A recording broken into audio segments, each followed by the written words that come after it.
Welcome back. You're watching Channel 1 Liverpool with me, Rifat Malik. Channel 1 Tobruk. Channel 1 Albert Dock. Time to take a look at the headlines now. It's 10 to 11. I'm Rifat Malik. 9 o'clock. I'm Rifat Malik. Christopher Older was found dead. All political campaigning has stopped. Stand head to head with...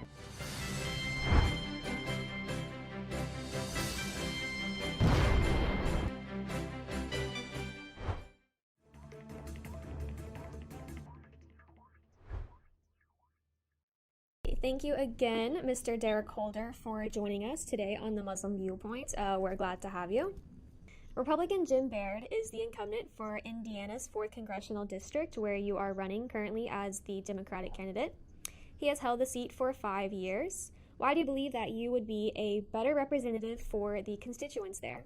I believe because I have the experience that most of the people that live in District 4 have, growing up impoverished and going into the Marine Corps, pulling myself up by the bootstraps, and first person in my family to go to college, then becoming a paralegal and working for the state and federal government. I have worked my entire life for the public sector, and this was just a natural progression of that because I truly care about everybody who lives in District 4. And it just seems like Representative Baird is only caring about big ag and big pharma right now. And that's who's mainly bankrolling him right now. Well, Indiana has a population of just around 45,000, not the largest, but still a significant amount. How would you address the needs of this community, such as religious freedoms and protection from discrimination? I believe that First Amendment is paramount with freedom of religion. I mean, there is a lot of anti-Semitism out there, a lot of anti-Hindu, a lot of anti-Muslim rhetoric going around right now, and we need to squash that. I mean, we're all Americans. We're all trying to make a better life for us and our own children, and there's no reason for religion to come into it. I mean, what you worship and what I worship shouldn't matter. What we believe in side of ourselves that matters. And so, I mean, religious freedoms should be a moot point because it's in our Constitution, but it's not, and we need to knock it off. Right, and so what are your thoughts on, the recent blurring between the line of separation of church and state, specifically when it comes to more Christian ideas being pushed into legislation? Currently, we saw that with the overturn of Roe v. Wade, as the conservative voice was very loud there. I saw a meme a couple days ago that had a church on one side and the Capitol building on the other, and it said, "Build this wall."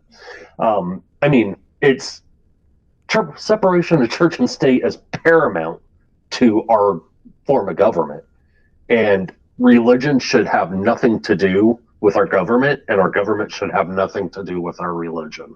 Indiana is similar to Texas, where we are based, in the way of lax gun laws.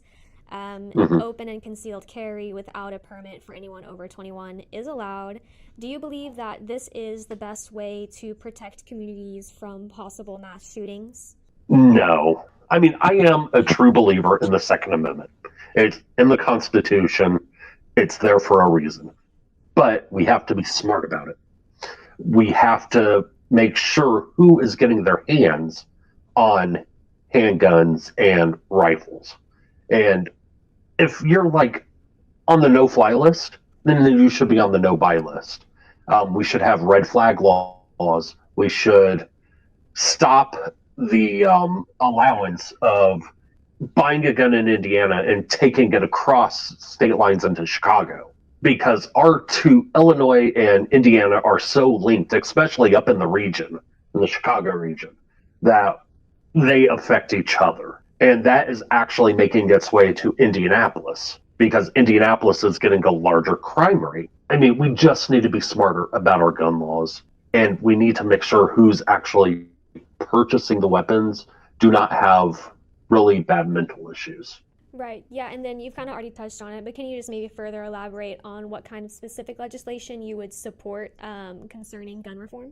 Definitely red flag laws. Also, getting rid of bump stocks, making sure that fully automatic weapons are not available for sale. There's no reason somebody needs an AK-47. There's no reason somebody needs an AR-15. If the normal is, oh, it's for hunting, you seriously need an AK-47 to go hunt? It's like, come on. I mean, yes, they are fun to shoot, but no, you don't need it in public. It just turns into bad situations.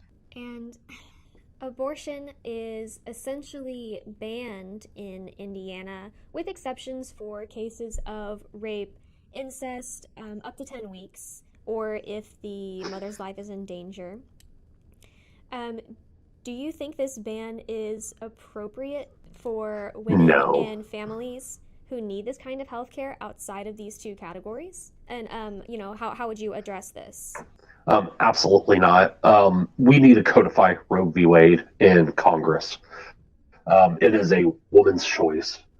We need to take the politics out of the doctor's office. And, I mean, there's women out there that don't know they're pregnant at 10 weeks. I mean, it's ridiculous to try to legislate other people's bodies. I mean, we're supposed to be the nation of freedom. We're slowly becoming a totalitarian state. Yeah, and then, so I just wanted to move on to more recent nationwide protests.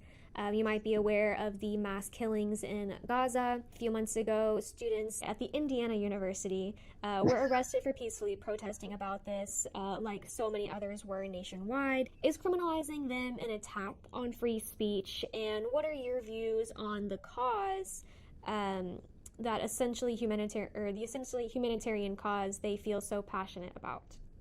I mean, I love my IU. I'm a proud graduate of Indiana University, and it shames me that this happened down in Bloomington. I mean, as long as it is peaceful, free speech, we are bound to allow it because we have freedom of speech, as long as it is peaceable. And what happened in Bloomington was peaceable. It was a peaceable protest. And the way that the school handled it was horrible. And we need to make sure we codify, free speech. If we have to come up with another law saying free speech is free speech, then what's the Constitution for? And what they were protesting, they have every right to protest it. It's human rights violations over in Palestine and Israel. I mean, I'm a proud Jewish person, but what is going on in Israel needs to stop. It is Netanyahu he's a war hawk. He's always been a war hawk. We need to make sure that war crimes stop. Humanitarian efforts are allowed into Gaza and the West Bank to help the Palestinians who are being assaulted over there and overrun. Yeah, and then can I just follow up, since you mentioned that you are Jewish, have you faced any backlash, being anti-Netanyahu, anti-Israeli government, either in your campaign or just personally? No, absolutely not. Indiana's kind of weird where, yeah, it's mostly a Christian state, but there are large populations of Jews and Muslims and Hindus and Sikhs within my district. In Hendricks County is one of the largest populations of Sikhs and Muslims in Indiana. And I mean, it's at least in my district where the cities are, it's not an issue. Don't talk much religion out in the rural areas, but I haven't had any issue. All right. Thank you again, Mr. Holder, for joining us today. I don't have any further questions for you. Thank you so much.